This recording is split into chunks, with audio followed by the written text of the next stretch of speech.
Okay, that's interesting, that one. Does Scrum change the way you work or the way you think? So what's interesting about that question is it implies there's a separation. The deeper I've gone into the Agile world, the more that I've embraced the core concepts that are fundamental to agility, the more my thinking has shifted. And because my thinking has shifted, my way of working has shifted. And sometimes my thinking is shifted because I've shifted my way of working. Okay? We can't necessarily directly change our thinking. Right? When you look at an organisation, people say, change the culture. You can't change the culture.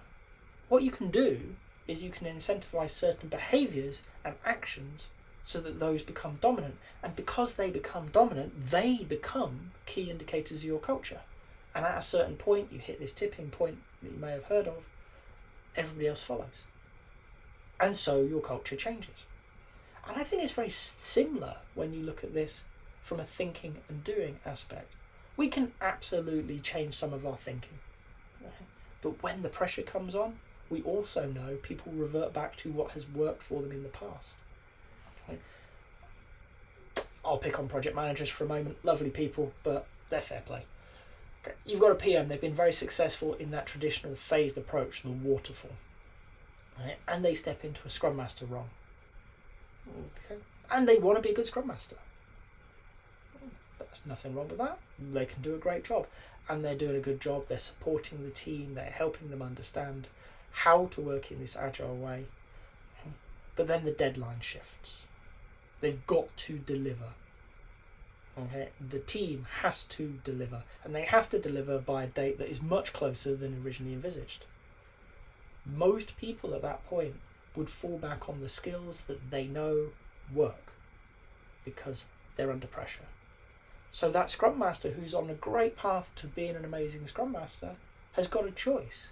Can I try this way that I don't know works? I don't have experience. I've never done it before. I have no idea of success here.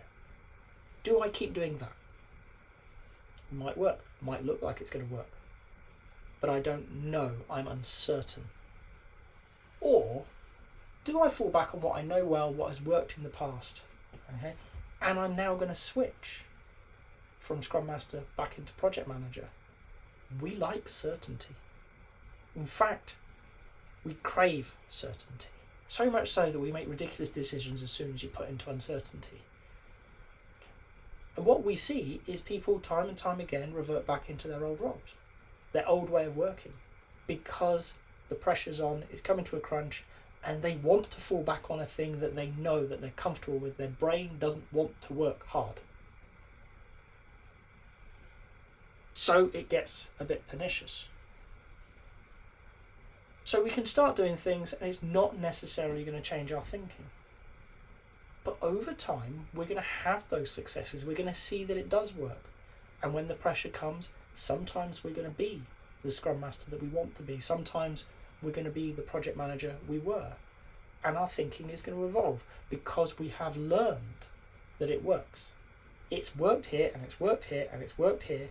So I'm more comfortable that it's going to work here. In fact, people get to, again, a tipping point where they think it's more likely to work this way than it will that way.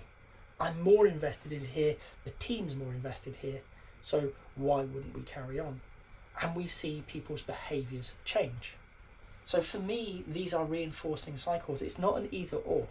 When you bring Scrum into your world, the likelihood is you're going to be using it with a team. And the likelihood is you're going to start by paying it lip service because that's the level you understand it on.